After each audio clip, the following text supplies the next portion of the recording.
has taken over. Let's go. It's Ferrall. Coast to coast. Steaks, chicks, stacks. You and I are going to make a lot of money. It's Ferrall, coast to coast.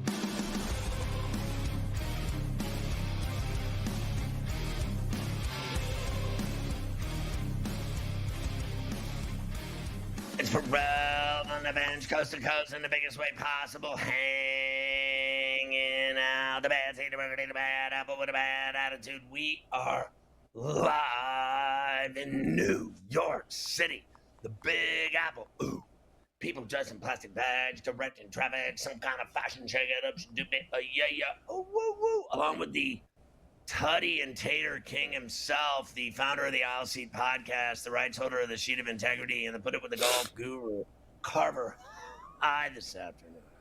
Mafia is running it with Luke. I am your father. Fresh off his camping trip to the Delaware River Gap, where it was chilly at night. He could see his breath in the tent, even though he was drunk.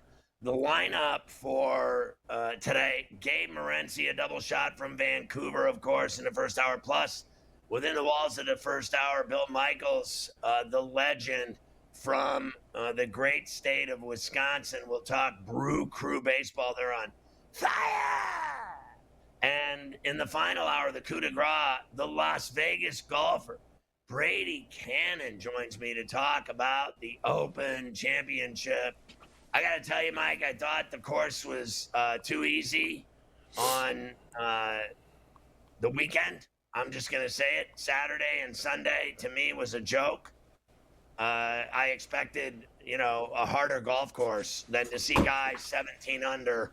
That doesn't cut it for me. Obviously, the weather was a factor because there was no weather. There was no rain. There was no wind. There was nothing. It was just a dry golf course. And they were scoring in droves.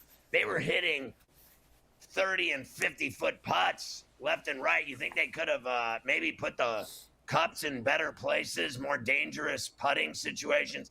I mean, it's a major, for God's sakes. I want to see guys struggle. I want to see scores like the U.S. Open. I'm not interested in 17 under par. To me, it was a walk in the park for Scheffler. Yeah, look, I think the hardest part, and happy Monday here on Coast to Coast. When you don't have any weather, you don't have the Open Championship. That's those links courses, Scotty. What makes them difficult is the elements. What makes them tough is when you get some rain and you get some wind and you gotta hit out of that really thick stuff and hit and pot. But that's what makes the Open Championship its calling card. So when you get a Saturday and a Sunday, when the sun's out the entire time and there really isn't any wind, that's going to let guys like Scotty Scheffler fire at will at the greens. And just he was on fire putting. It's just everyone else has no chance when the conditions are like that against him on that kind of course. Like Thursday and Friday, you had a little bit of weather, you had some met, but Saturday and Sunday was target practice, and that's unfortunate because you want to see a little bit tougher for the Open. But now this guy, he has four majors now, 2 this year. He needs what is he? He needs one. Well, he needs the U.S. Open. He needs the U.S. Open for the career Grand Slam. It's his 4th major overall. He's got 2 Masters now, 1 PGA and 1 Open Championship. So he could get the career Grand Slam next year at the U.S. Open, which I think ends on his birthday or something at Shinnecock. Isn't that at Shinnecock? Yeah, Shinnecock next year for the U.S. Open. Listen, the thing that stood out to me about the golf tournament was DeChambeau. The guy shot 7 over on Thursday, and then on Friday he had a 65, Saturday a 68, Sunday a 64, which was even more impressive. I think he literally had the low round of the day on Sunday. He ended up, 9 under after being 7 over. That is insanity. And not only that, didn't Keegan Bradley put him on the Ryder Cup team on top of it? Yes, he's on the team. Keegan basically confirmed that after his round on Sunday that Bryson was going to be there, and he should be. He should be on the team. He's still in the top 6 in terms of the automatic qualifiers on points. The thing for him is, though, obviously he's not going to be playing any more events between now and the Ryder Cup where he can get more points on top of what he has. So guys could pass him. It's not going to matter. Keegan's already said that Bryson's going to be on the team at Bethpage. Bryson's pretty fired up about it, and they're going to need him, Scotty, because honestly, you look at how that's starting to build out a little bit here as we're now 2 months away from the Ryder Cup. And if I'm the U.S., I'm looking at some of their guys who are normal mainstays they're pretty shaky. I don't know how good you feel about having Colin Morikawa or Patrick Cantlay and some of these guys that have been on this team the last few times. I might want to go to more like this got her up and get him down who's been red hot. How about that guy making all that money at the Scottish and at the Open? The guy made $2.6 million in 8 days. Yep. Real good couple weeks for him. You got some guys who are playing a little hotter right now. Lots of decisions. And Keegan, there really is no decision anymore. He's going to have to play. He's, without question, one of the 12 best golfers that the United States has right now. So he's going to have to be in the mix for that. I thought Bryson was unbelievable, especially on Saturday and Sunday. It's kind of like what I said with Scott. You give a guy like him on that course no elements, no conditions, and Bryson's going to chew it up. I bet you he wished he had that on Thursday, and maybe it would have been a little bit of a different weekend for him. I mean, I've never seen a guy shoot 7 over and then finish 9 under. I've never seen that before. We thought he was going home, and Yeah. he ended up making $300,000 going 9 under. That is insane. That is absolutely insane. Low round on Sunday. Another guy I thought played great, and no one ever talks about him anymore, is Ricky Fowler. He's been finishing in the top 20 of every tournament he plays in. I think he was top 15. Am I wrong? In all the majors this year. I think it was out of the majors, maybe 3 out of the 4. But the main thing for him, Scotty, was he's needed a little bit of a rally here over the last month and a half, because he was outside the top 70 for the FedEx Cup playoffs. He was actually around 100. And all these good finishes have now gotten him into the 60s. So he's got to keep this going over the next few weeks to make sure he's playing in Nashville that first week. Because I What's believe the cutoff for that? It's the top 70, top 70. He's at 65 now.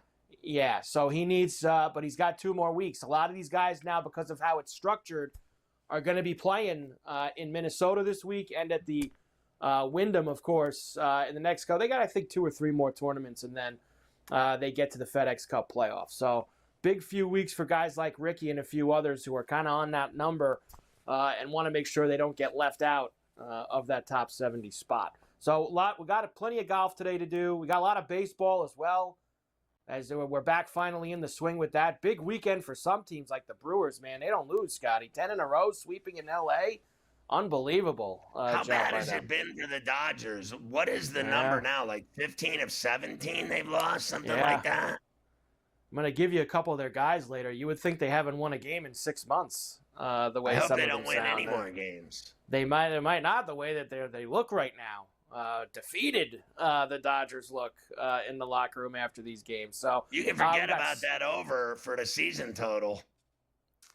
It's not looking very good. Will they get to 100 at this point? That 104.5, that's looking very questionable for the Dodgers to go and get there. So a lot of baseball. We've got some NBA. The summer league's over. Congrats to Charlotte.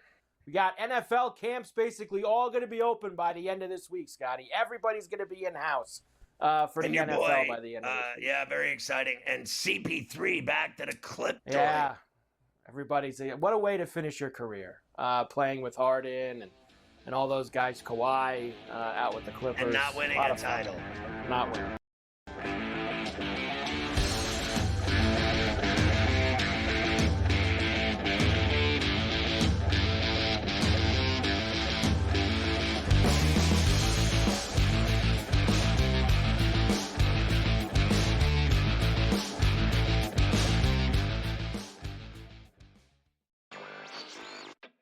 you think that there's a possibility that we could be looking at DeBoer wondering if he's the long-term answer at coach for the Tide? I'm starting to feel like Alabama, I can't believe I'm saying this, Craig, is a sleeper. Fourth easiest schedule in the SEC this year. Ryan Williams is back. I think the friendly, these early season games against Florida State and Wisconsin, that is friendly for Alabama. Newswire, only on SportsGrid. I'm sick and tired of seeing tennis players fall to the ground in disbelief, like they captured the Rubik's Cube here. It's take it easy. You won 6-love, 6-2, 6-3. I mean, it's not like it's dramatic. I did today, but I'm saying, I see that guys do that all the time, and women do that. It's relax. You won in straight sets. It was a foregone conclusion an hour ago. Stop pretending like it was a dramatic victory. In-game live, only on SportsGrid. You are going to bank on Luka Doncic, who is a phenomenal talent, but his defense has been questioned, his work ethic, his time has been questioned, and his conditioning has been questioned. Name me one time in his 23-year career that you've questioned one of those three things about LeBron James. Betting above the rim, only on SportsGrid. Everybody also is going to know the name Yuri Perez next year because Yuri Perez, obviously in fantasy circles, is a guy that we've been excited about for a while. Burst onto the scene a couple years ago, was electric, was fantastic. Then Tommy John, and we've been waiting for him ever since. And, all of a sudden the last couple stars starting to look like the Yuri Perez that I know I was very excited about drafting going into this season. And he has been brilliant. Fantasy sports today, only on SportsGrid.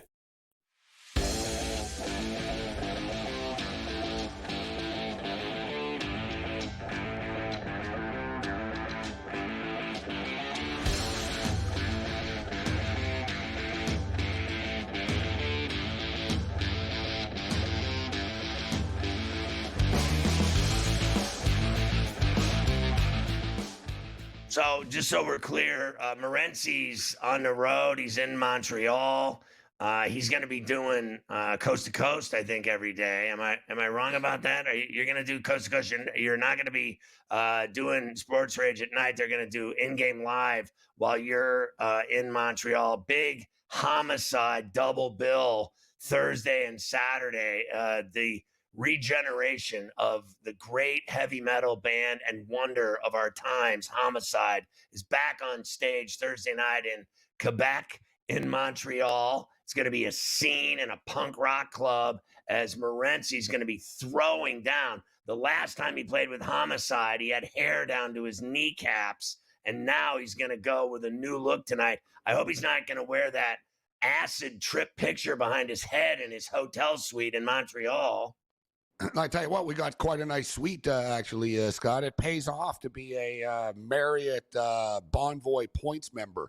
I got upgraded into a larger suite here in Montreal. But, yeah, we're fired up for the show later in the week. I'll be with you all week.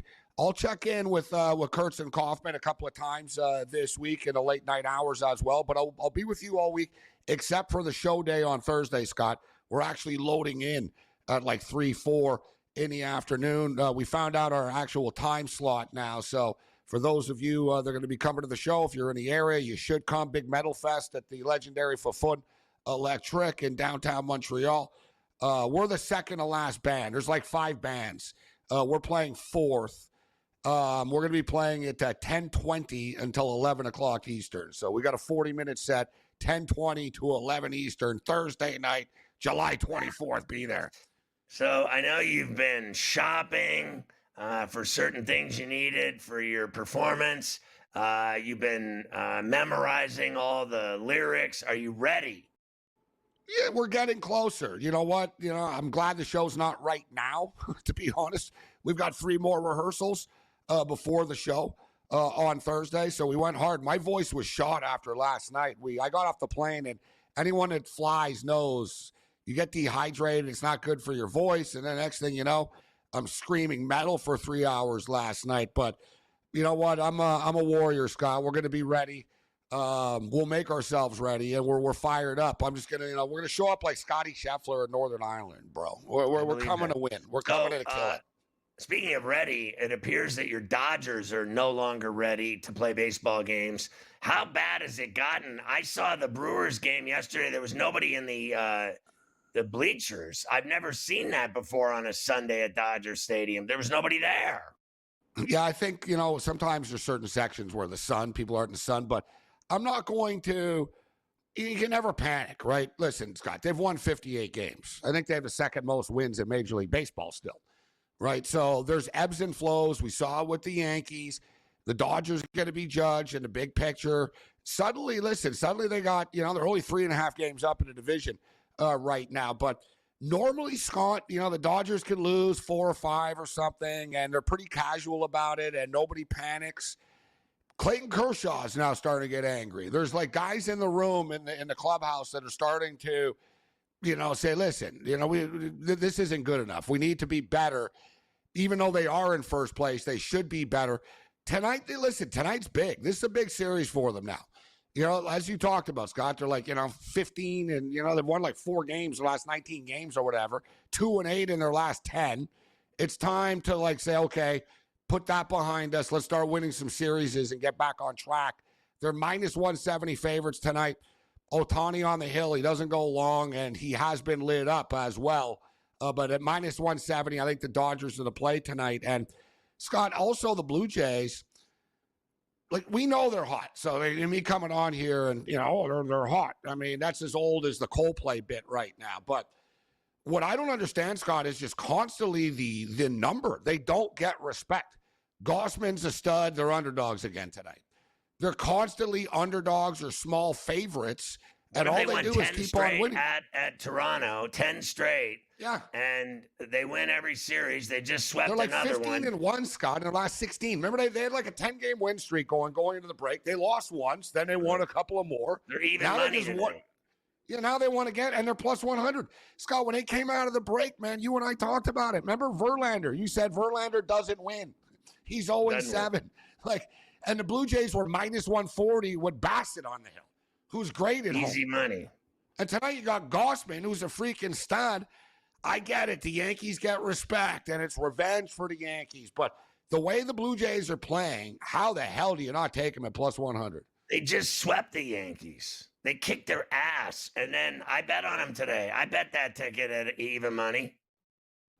Yeah, and it's interesting because everybody knows the Jays are so hot, and I think the odds makers feel like bettors, and sometimes we fall into this trap. Well, they can't win again. They can't win again. Dude, I took the Blue Jays in all 3 games against the San Francisco Giants, just blindly. I was like, well, we talked about the first game with Bassett, etc. But once again, Scott, the next day, it was like, they're like plus 115 or something. It was ridiculous. And then again, yesterday, what were they yesterday? They were like a small favorite. Same thing yesterday, even money. Even money yesterday. I was on the airport putting my bet in. I was like, before I got on the plane, I'm like, I just got to get this Blue Jay bet in before I get on the plane. Do you root for them as much as you do the Dodgers since you lived there for so long? No, but I do like them. So listen, the Dodgers are in my blood. I was a bigger Dodger fan. I was an Expo fan as a kid, even in Montreal. So you can't take that out of me. But I did live in Toronto for like 15 years, right? So, you know what I'm saying? And I'm not a Leaf fan. I've never been a Leaf fan. I didn't fall for it. I like to see them do well. I'm not anti-Leafs. I am a diehard Raptor fan. Did you used to go to the Leaf games very often when you lived there? I mean, I know when you were there, it was like no big deal to you. Yeah, well, remember we were big shots when we were there, so I used to get like the free tickets and the suites and stuff like that. So yeah, I used to go a couple of times a year and throw down there. I'd always bet on the visiting team and be the jerk. Give me the Rangers or whoever. So he's in Montreal, and his show is Thursday night. You heard him 10:20 allegedly Eastern in this club. I want to ask him when we come back, what's it like being home? I mean, this is where he's from. He hasn't been there in a minute.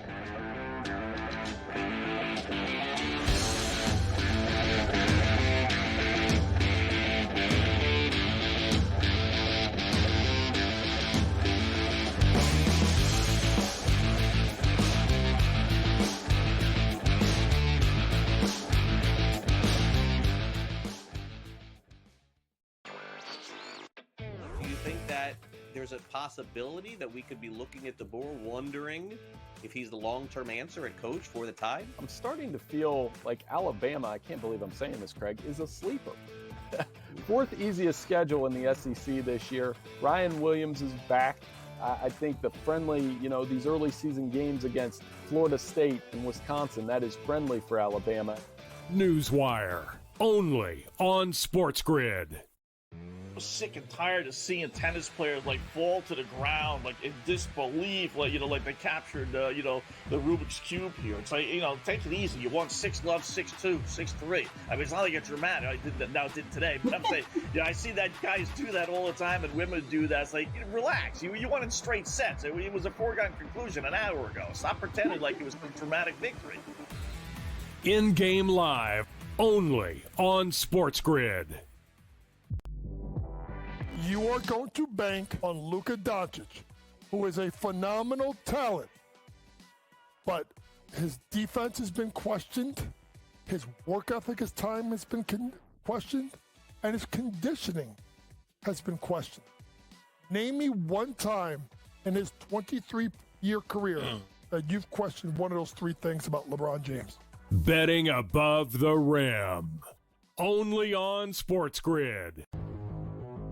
Everybody also is going to know the name Yuri Perez next year because Yuri Perez, obviously in fantasy circles, is a guy that we've been excited about for a while. Burst onto the scene a couple years ago, was electric, was fantastic. Then Tommy John, and we've been waiting for him ever since. And, all of a sudden the last couple stars starting to look like the Yuri Perez that I know I was very excited about drafting going into this season. And he has been brilliant. Fantasy Sports Today, only on SportsGrid.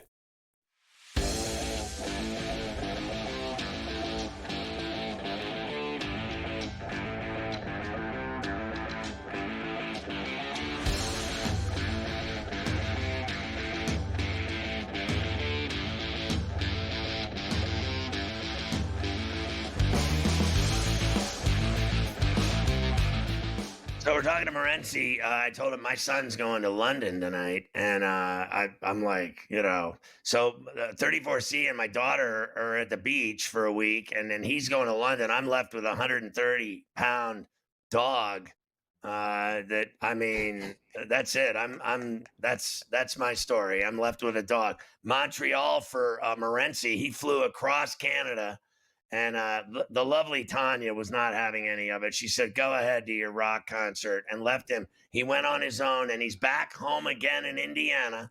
Of course, in Montreal, his hometown. What's it like being home? I think the first thing you said to me is that everyone there is mad.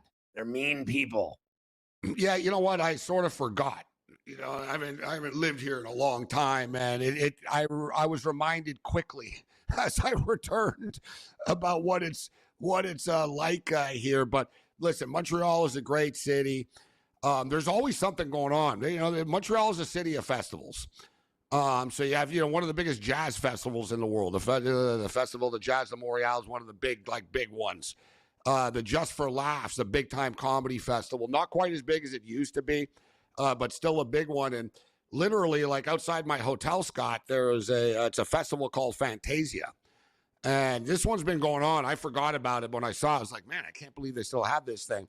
Fantasia, it's like, like Japanese action movies and film noir and horror, like underground horror movies. It's like a big film festival, but like not like for red carpet people. Like there's a bunch of people like Marilyn Manson t-shirts, and you know what I mean? Like it's like a hardcore film festival. I know. And hipster. So like there's all types. You know what I mean? There's all types. So do you speak French as well since you grew up there? Yeah, I speak French. Not as I speak English guy French here. But yeah, like put it this way. Wait. What is English guy French? Well, there's different levels of French. So put it this way, Scott. If you're a tourist and you get into a taxi and like you don't speak French at all, the taxi driver will speak English to you, right? So let's say you try to speak French, but you don't do it very well. Right. They'll appreciate it, and then they'll start talking English back to you. They'll be like, all right, this guy doesn't really speak French well. My French is good enough that they don't go back to English, and it bothers me. Like last night's a good example. I got in an Uber, and all I said is, hey, how you doing? I sat in the back, how you doing? And then the guy asked me, vous parlez français? He asked me, the driver, first he asked me, do I speak French? And I said, oui, je parle français. And he goes, oh, and he started talking in French to me.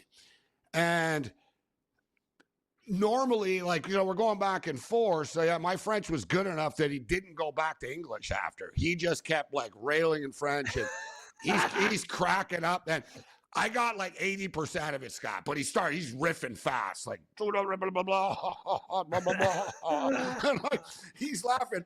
And he just assumes, because I was thinking, well, my French is pretty good. No, he just assumes I know everything that he's saying here. But I used to, when I was here, Scott, I tell you what, you would like this part. Quebec they're really into radio here, bro, and media and TV here. Yeah. Like the Montreal Canadiens post-game show, Scott, on TV gets more viewers than the game. But like the other networks that don't have the rights, and it's like 5 French guys, they're flipping tables, Scott. Like if you watch it, you think they're going to fight. And like everything, it's like wrestling. Like they're yelling, and it's just the French language. It sounds angry, so everyone's like going off.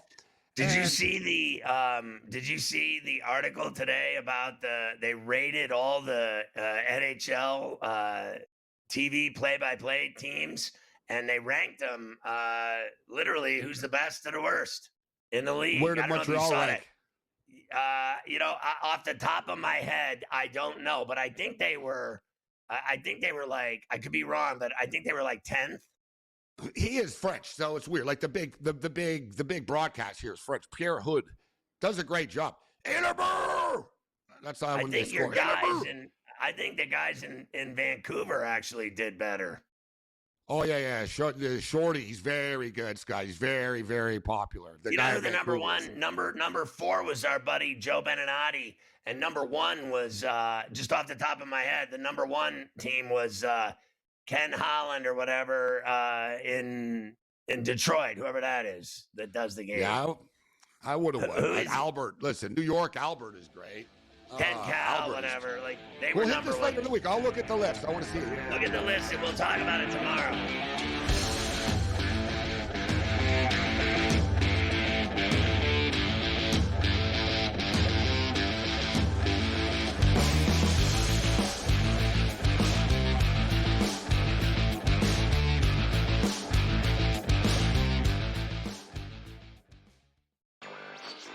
Do you think that there's a possibility that we could be looking at DeBoer wondering if he's the long-term answer at coach for the Tide? I'm starting to feel like Alabama, I can't believe I'm saying this, Craig, is a sleeper.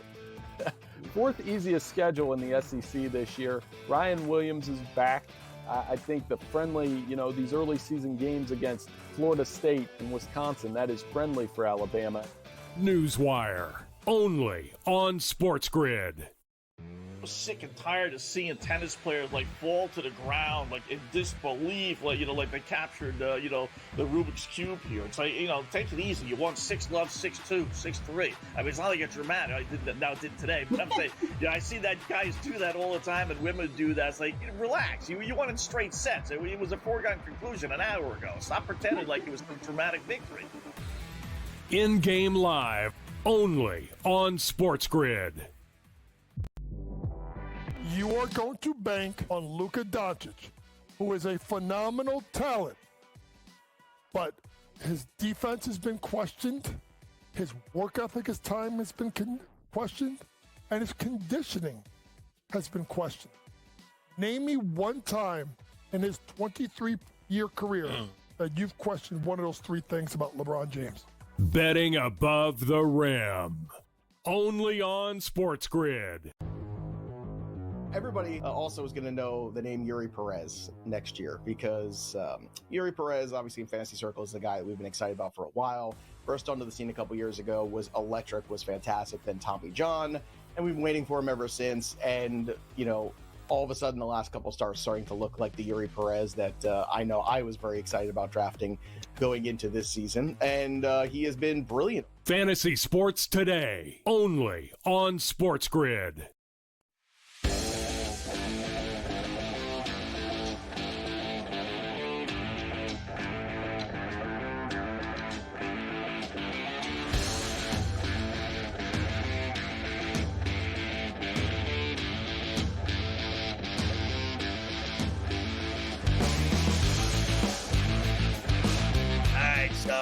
we'll talk baseball now. I actually, I watched some of those Yankee Braves games, to be honest with you. I guess maybe a little piece of all of them.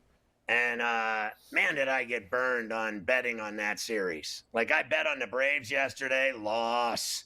Didn't the Yankees win Saturday and Sunday? They lost Friday night, right? Correct. The Braves beat them up on Friday night. That was the night Albies hit a 3-run home. The Braves beat them up. That was the night Fried was supposed to start. I lost that ticket. Correct. It went from minus 110 to plus 119, and I bet it at minus 110, and they started some hack, and he got his ass beat. The game was over in the first inning. They were losing Saturday, but then they rallied late, and Grisham hit the grand slam in the ninth inning. That ended up winning them the game Saturday night. And then yesterday, a 4-2 win for the Yankees in Atlanta to take the series. They got a very early start in this one, thanks, of course, to Aaron Judge on the Yes Network. High drive, right center field. There it goes. See ya. A home run for Judge. His 36th of the year. It's 1-0 Yanks. Yeah, did you see the list now at 351 where he is? He's going to catch Berra, and he's going to catch DiMaggio this year. He's easily hitting 10 more, and DiMaggio's 10 away from him. Yeah, he's now tied for 6th on the all-time Yankee home run list with Alex Rodriguez. He's 7 behind Berra for 5, and he's 10 behind DiMaggio for 4. So he'll be in the top 4, like you said, by the end of the year. And then he'll just have look, the numbers after that are pretty far out for him to reach, but he's going to be there, isn't he? There for 10 years. Right. I mean, barring health, which of course you can never predict, but barring him staying healthy, I think that he should comfortably get to 2 on the entire list. So he'd down be the road, second to Babe Ruth. Babe had 653. I believe was the number for Babe Ruth when he got there. So 653. You don't think he could hit 200 some home runs in 9 years? Mantle 536. So he's at 3. He's going to get past as long as he stays healthy, unless something really ridiculous happens to him. He's going to hit 200 more homers. I mean, as did he have his toe removed last year? That's a problem. Yeah. Toe jam, we know. He'll be 4 after this season, and he'll just be looking to chase down Gehrig, Mantle, and then Ruth's 300 away. He'd have to hit another 300 homers in order to get to Ruth. That might be asking a little too much. Thank God they only worry about this in the regular season because we know he doesn't hit in October.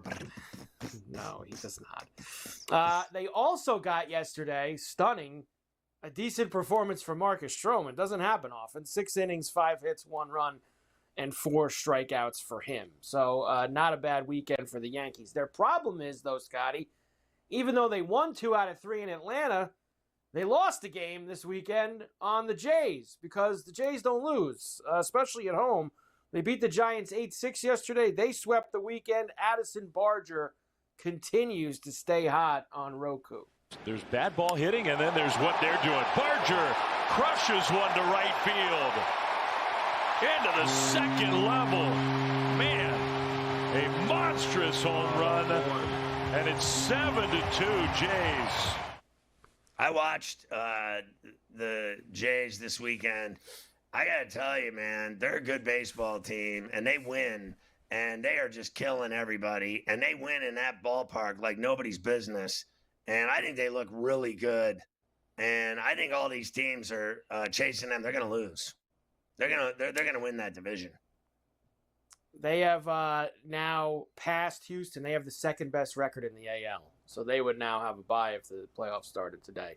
And they're only – how about this? Now, considering how well Detroit's played, Scotty, they're only a game back of Detroit in the loss column for the best record in the American League, which, as you know, would mean the best record in baseball because the Tigers have the best record in baseball. So the Jays aren't too far behind them at 58-41.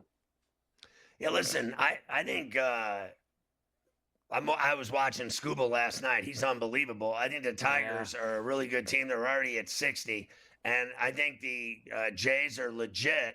And I don't believe, to be honest with you, that the Yankees are. I don't think they're legit. I think they're decent at best. I actually think they've regressed since they went to the World Series. Remember, they went and got their ass handed to them in that World Series.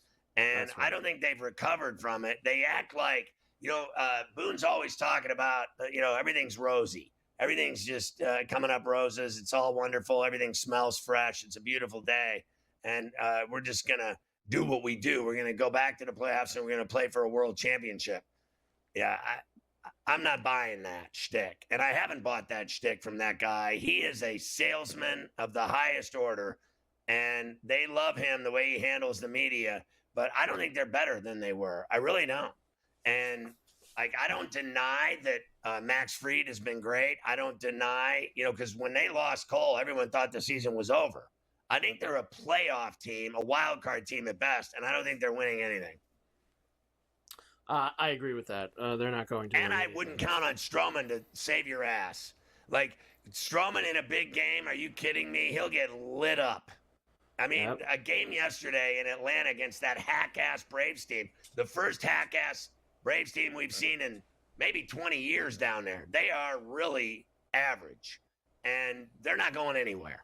They're not getting a wild card. They're not going to the playoffs. They're not doing anything. They stink. They started talking about Albies. We don't want to trade Albies. When they start talking about trading a guy, not trading a guy, they're gonna, they know their season's over, and they don't matter. And meanwhile, the Yankees, they lose 2 of 3 to them? They don't matter. And I'm telling you, he beat them. Who cares? Let's see him, if he took on Detroit or Toronto or Houston right now, Stroman would give up 7 runs in the game as sure as I'm sitting here. Stroman, he sucks. He stinks. They act like yesterday he was Cy Young or something. Are you kidding me? I put that in there almost as a joke today. Orioles beat the Rays 5-3 to avoid the sweep. Now, the Rays took 2 out of 3. They have 3 more home games here against the White Sox starting tonight. And then 25 out of 33 on the road. So enjoy the next few days in Tampa. Be a lot of hotels now for remember, the Tampa Bob Rays. Nightingale said that they would take advantage of the month on the road. It's over a month on the road, and he said that they would take advantage of it and bond and win and be in a better place when it ends than when it starts. And I'm on the other side of the river saying, bull shack. No way do you play 35 games on the road and you're going to win all of them. It's not happening. Like, that's too long on the road. That's when you start getting in fights in the hallway in the motel with your teammates. I'm not bonding my ass. I got to look at you every morning at breakfast for 35 days. I used to do these road trips with the Thrashers after like a 6-game road trip. I wanted to jump off a roof of a hotel. I was like, oh my God, these people are so boring. I need some liquor. Honestly, I'm just telling it like it is. Like, I mean, these dudes are like, I went out to strip clubs with players. They're like, where's Ferrall? He didn't make it to the team bus. I'm like, where's Ferrall? Where's Waldo? I was never boring. These road trips. Like, I'm like, what? We're in Miami? I know a couple of places. Let's go. They go. Does that make me a bad person, Carver High? Like, no. They frown on that stuff here. They go Cincinnati, New York, home for 3, and then at the Angels for 3, at Seattle for 3, at Sacramento for 3, at San Francisco for 3, back home for 5, and then back to Cleveland, back to Washington, back to. They are just on the road the whole month of August. It is brutal. Dead meat.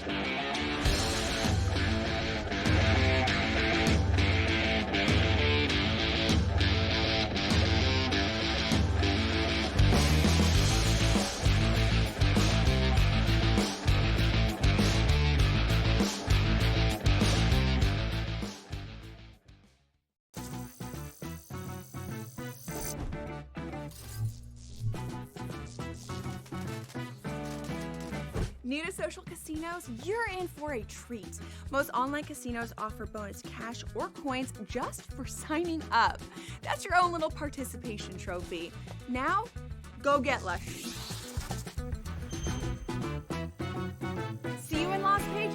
Let's get lucky. Aaron Judge is great, but if you want to talk about full contributions to a team, maybe I'm biased as a former catcher myself, but I think Cal Raleigh's working a little bit harder than everybody else, and I think Cal Raleigh should be right in this thing. If he sets that single season home run record for a catcher, I think that's probably what it's going to take for him to overtake Judge. I don't think it's impossible for him to get there. I think it's unlikely. Fantasy Sports Today, only on SportsGrid. The tennis players are just the worst. They're just the worst. I do that after I get a parlay. I'm falling to the ground. I'm excited. I'm like praising the Lord. Win a parlay. Come on, you're allowed to celebrate. I'd rather. It's okay if you hit a parlay, yes, but if you win the match, no. The player can't do that. The bettor can. It's as simple as that. In-game live, only on SportsGrid.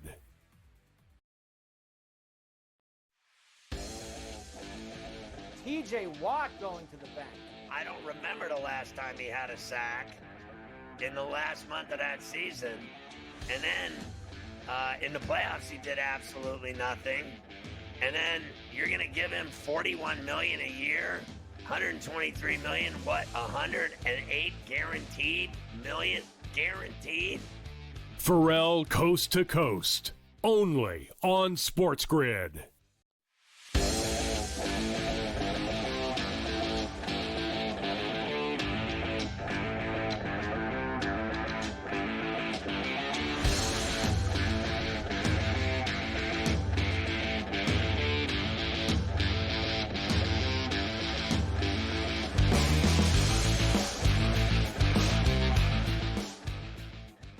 Bill Michaels, as I said earlier, a legend in Wisconsin. The whole state, he owns it. He's the governor.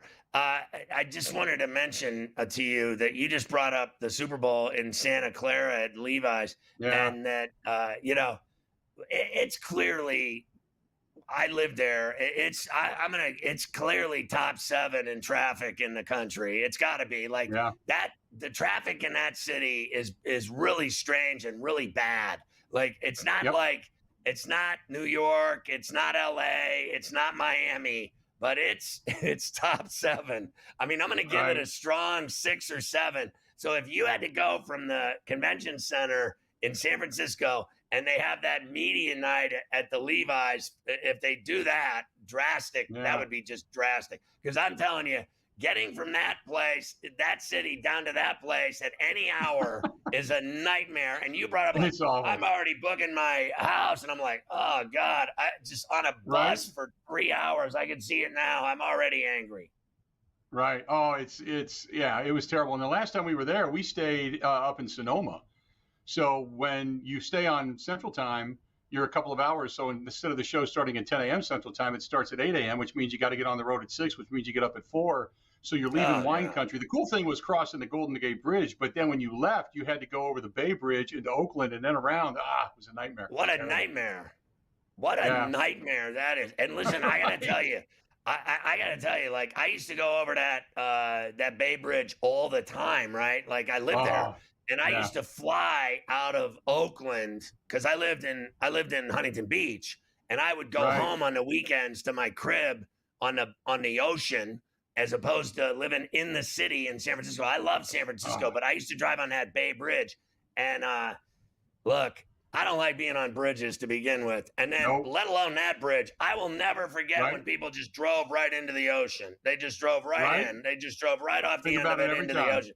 I want no part of that bridge. Or I go over that. I go over to GW Bridge in Manhattan. I mean, the thing's bouncing, and then you're in your car, and the thing, and like if you're in bumper to bumper traffic, you're sitting on it, and the thing is shaking, and you're like, and it's 200 years old. Yeah, I've been there. I completely get it, man. You start to sweat a little bit. I remember not to get too far off topic, but the first time I was at Camp Randall when they did Jump Around, I was there. We're doing some stuff with CBS, and Brent Musburger, they started doing Jump Around, and the whole stadium shakes if you've never been in it. I mean, the whole thing just rattles. And it starts to sway, and you could see the glass. He had a glass of water that had some condensation. It was doing this on the desk, and he's holding on. You know how he always does "you're looking live." I kept thinking to myself he was going to say, "You're about to see my death live," because he thought it was coming down. So I get it. It's that bad. Now, let's talk about your Brewers. So I think it was Friday. I bet on them at plus 157 Friday night and cashed that ticket. And then they proceeded to, the Dodgers bled out the whole weekend. Right. I mean, they beat them all 3. 10 in a row now for this team. I said last week on the show, I think they're, in my view, they're gonna beat the Cubs. I think they will catch them, and they already have. And I think at the end of the day, at the end of the road, it's going to be them in that Central. Either way, they're a playoff team and they're dangerous. And not only that, they kicked the Dodgers' ass every single time they played them this year. They won every game. Yeah, right. They had. There's a couple of things I look at. I go back to mid-May, and they were about 6.5 games out. They were a team that was about 500. And then they had the 10th inning walk-off grand slam by Yelich. And just before that, Pat Murphy had said, we've got a lot of displaced energy. We haven't come together yet. Since then, they've been the best team in baseball. That just brought them together, just that walk-off home run. And then you have Mizorowski that comes up, this young kid, this phenom who we've been watching in the minors for the last couple of years. He comes up and he throws lights out. Remember, they paired him up against Skeens of Pittsburgh in a day game at American Family Field, and they jumped on Skeens right away, got a 4-run lead. Mizorowski never looked back. He brings the energy. Then they pair him up with Kershaw. He beats Kershaw. Then they end up beating the Dodgers and sweeping them here. And you kept thinking, well, you wonder if that momentum's going to leave come the All-Star break, because now kind of, clear the slate and you start over, and they pick up where they left off. It's been amazing, an amazing run. And they're getting clutch hits, and guys like Caleb Durbin and guys that, Isaac Collins and Jeffrey Ortiz has been really good. And Pat Murphy said yesterday, he said, a lot of the fans that don't know us can't even tell you who's on our team. But here we are, now we're neck and neck with the Chicago Cubs. And the Cubs have a hell of a team. They just don't have great starting pitching, but the Brewers have great starting pitching. So I want to ask you, Lillard came there and then left, and he's going back to Rip City. Yeah. And he also tore his Achilles, so it's going to be another year. But he's going to go back there where it all started and finish his career. What did the people think of that and him in Milwaukee?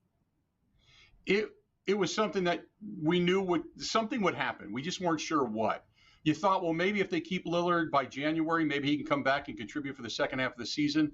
But you also knew that there's the pressure on. Giannis wants to win and wants to win now. And there's a lot of rumors about Giannis, whether or not he will or doesn't want to leave. I'll tell you this, between you and me, and I said this on my show numerous times, he's not going anywhere. He loves Milwaukee. This is the only American city that he's known as home. They take his mom shopping in Chicago. They cater to his family. They do anything and everything he wants. He's got it like a king here. And the whole city loves him wherever he goes. I mean, they just love this guy. So he's not leaving Milwaukee. So they need to figure out a way to bring players in. And the only way they could do that was to make the Lillard move. So, to put Lillard for $25 million for the next 5 years, they had to make a move. And I give John Horst credit. They've said all the time, we're going to continue to get better. We're going to continue to keep Giannis. And here's the other thing. They're building a hotel and a big entertainment complex next to the Fiserv Forum. If Giannis would leave and they go back to being nobody for a long period of time, that Fiserv Forum and all of that stuff becomes a paperweight, man. There's no way they're letting Giannis leave Milwaukee. Real quick, less than 30 seconds. How are the Packers going into camp? Packers are exciting, but it all hinges on Jordan Love. You and I talked down at Super Bowl. If he doesn't get better and go back to what he was in the second half of that first season under center, then all is lost. Doesn't matter the moves they made. He's got to be really good and really consistent this season. But there's a lot of Super Bowl hopes here in Green Bay.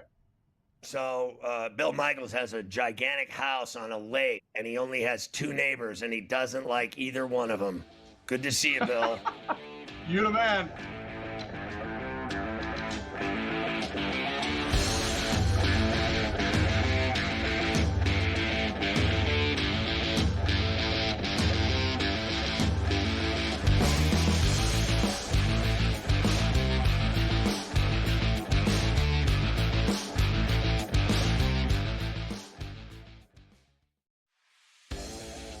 I showed you the Heisman odds a week or two ago, and they had Garrett Nussmeier as the second favorite behind Manning. So Brian Kelly's very excited to have Garrett back at school. He is no athlete, in my opinion. You can quote me on that. Like, he is a clumsy white dude, and he sucked Like, I'm being nice now. Now all of a sudden you're talking about him being great? Oh, slow down there, Coach. Ferrall Coast to Coast, only on SportsGrid. Devin Booker, do you know, in those 2 years, actually makes more in his salary than the entire Miami Marlins payroll this year, which I think is at like $62 million. Has a 72.5. I'm just doing the math really quickly. So one guy's worth more than 25, but we know how bad the Miami Marlins is. But hey, I just talk hoops. Betting above the rim, only on SportsGrid. No superstar wants to go to Portland there, so you go, oh, well, Dame actually wants to be back here, and this is going to hurt us. It sort of brings back those vibes where Kobe Bryant was in L.A. Great basketball player, horrendous basketball team, but maybe he could sell a couple extra seats and be a star in the building. That's Dame. And also from a perspective of what Dame wants, Dame just doesn't care about championships, and that's okay. Like, he makes a lot of money. He can do that and continue to lose in Portland. Can have it both ways, I guess. The Early Line, only on SportsGrid. Really would love to know what Jawan Jennings is after. If I were San Francisco, I'd hate to lose him. Not that I think he's ever going to be their best receiver on this football team, but you have a lot of question marks, right? We don't know how good Ricky Pearsall is yet. We are asking, like, if Ayuk comes back and is healthy, if McCaffrey can be healthy, all these things. So why not just take the thing that you know works and just keep it? Game time decisions, only on SportsGrid.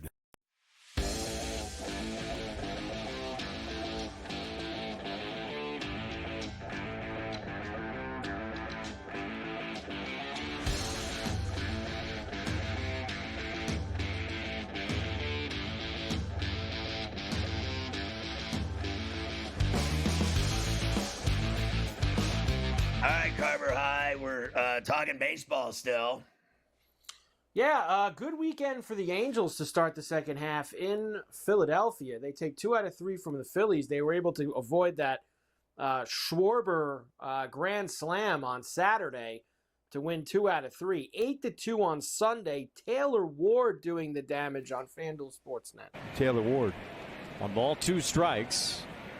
And Ward sucks one toward the gap in left center field. This is deep. It's headed toward the alley as it bounces off the wall and unloads the bases. 3 runs are in. Taylor Ward strikes again on the road, and it's a 5-run inning for the Halos. Well, there you go. You know, they're not a bad ball club. I mean, they've surprised me all season, to be honest with you. They have definitely been, I guess you could say, better than usual, right? Feisty. I mean, considering that they're a game under 500, and it's the end of July. For them, they usually put it in the tank by June, so they've actually hung around here for a little bit. I mentioned the Schwarber granny on Saturday. Phillies want to re-sign Schwarber. Ownership said this weekend. Of course, he's going to be a free agent at the end of the year. Don't really want to let him get out and about. Do you think he wants to go home to Cincinnati and finish his career with the Reds? No, I think he'd rather stay in Philadelphia.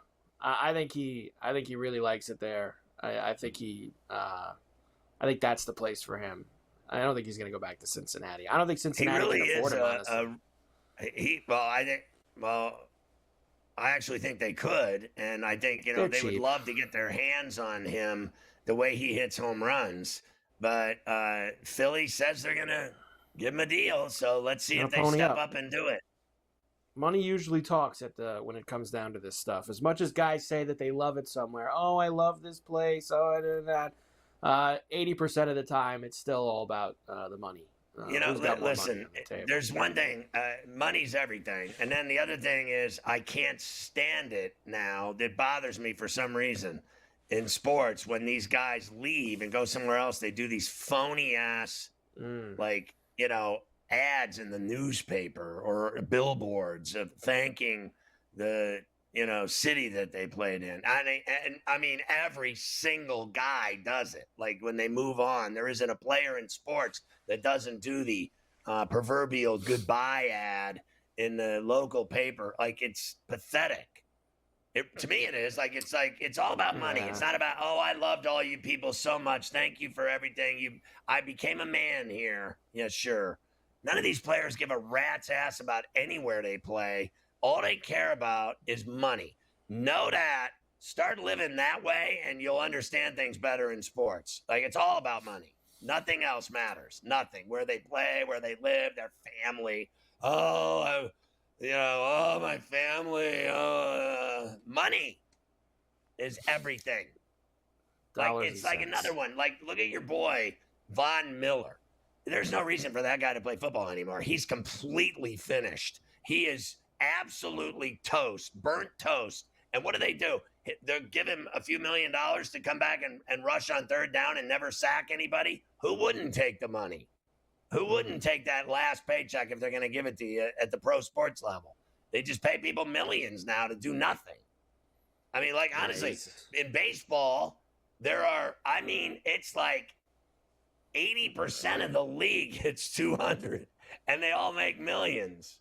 It's amazing to me. No one can hit, but they all make millions. I was going over it today with my son, the amount of 400 guys that chased 400 in baseball, and how we were talking about this guy on the Padres. What's his name? Arise. That bottom line is he's hitting like he's literally hitting like 280. The high he's ever had is 350. And people try to compare him to Tony Gwynn. We've done this on this show before.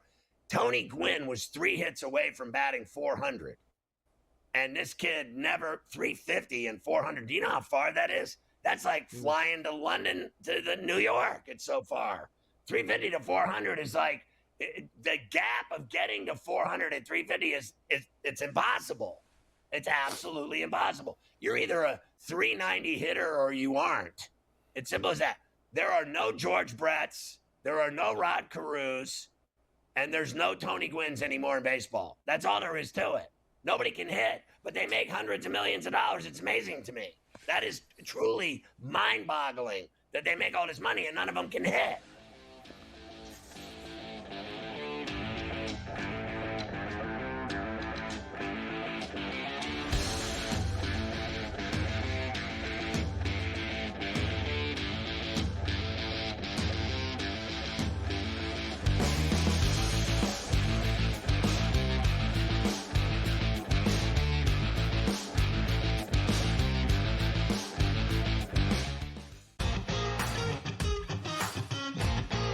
Against him, I'm not surprised that he had no back down in his game, because he is a player that plays with confidence and swag, and it was really cool to see him get the job done, and the emotion at the 18th green with the interview with Amanda, especially for like a really kind of like, Jersey boy. Tough Good to see a little emotion with the gold necklace. You're like, oh, what's going on here? Yeah, sure. that was super cool. The Smiley Show, only on SportsGrid.